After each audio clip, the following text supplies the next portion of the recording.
राउर मलाई एक बार भोला जी से कहीं मलाई एगो माला दे हो ब्यासी का अपना जेकरा सौजन ने स्टाइल बनी जा यात्रा ब्यास में दुलार पैर हो नहीं करवा दहली बहुत बड़ बात हमने सिद्धंपुर से जाए हिच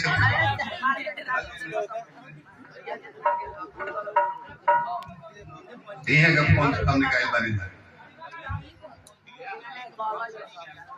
शमनाथ के जो चांदा नहीं कर दले अड़जाम के बिहान भेजर हुआ पुनावती घंटे हो जाता एगो नया कुर्ता पहन के गांव में निकल ना जाए जो चांदा नहीं कर दले कौन कोई धोनी हम धोनी बांट जाम करावला में कोई नहीं के जरूरत के चांदा हम नहीं दले आ तो वो देखी कि हम धोनी बात कुर्ता झराए लगल कि समय आवदल 3 ओपीसी आई वहींगा हनुमानो जी निमन काम कइले तो वो दुजार को मानो के कहन कि ना कि कोनो नियम ना बोल के माने है भाई बोले हम बहुत दिन के बुलावे लंका में तनी घरे पति को ले तो चली डॉक्टर साहब तबीयत खराब है करनी बोले हम तो पूछला कि सुशील बोल के ये घर हो जी हम ही हैं नु रहुए सुशील बोल हैं विशाल रूप धर के माचिस के दीवानी और घर में उतार ले तब भगवान को लगे लेके धो दे ए माने ये मतलब बोल बता के घर उठा लेबो मानी कले के देखी सबरवा सब ज्ञानी बानी बानर कुल में बानी जे हमरे बुद्धि कितना बा हम ही सोचली हम कि आवत ना हो दुश्मन दल के डॉक्टर बा ओकर मलिकार से लड़ाई लागल बा पहले के होई थी कई लगी बहाना बनावे अल्लाह छूट गई सिरिंज छूट गई कैसे चेक करी से कहने कि ना ना ना समय कम बा रहा हॉस्पिटल में टांगले चले जा बहाना ना करबे उन भुलाइल होई तो ओही में होई खोज के जिया में तुम मार के बिगाड़ के तोड़ोगे अच्छा ये तो ठीक पहले है संजीवनी बूटी ले आवे तो पहाड़ का हम खा लेबे क्यों हनुमान जी कहनी कब जाए में कितना लाग पड़ल बा हम जानते हैं एक जगह मराए के पड़ल बा एक जगह मारे के पड़ल बा आप भरलो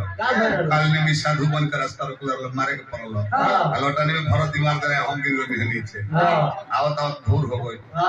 माने पर ये माने बल्कि पूरा पहाड़ उठा ले कल के ना ना वो सोच के ना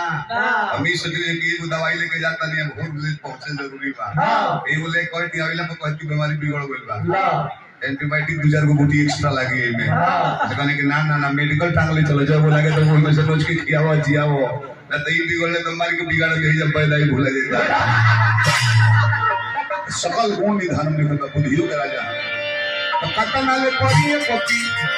राउर मलाई एक बार भोला जी से कहीं मलाई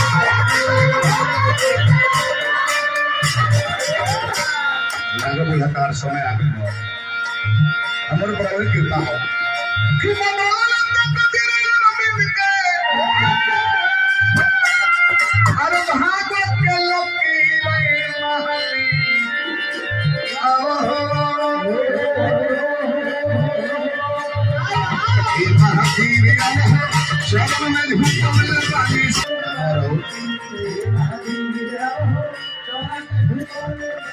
विकास जनरल स्टोर बहुत बहुत प्रसाद है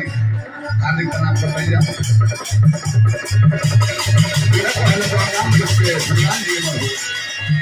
भिखारी ठाकुर जी को प्रणाम अरे बोला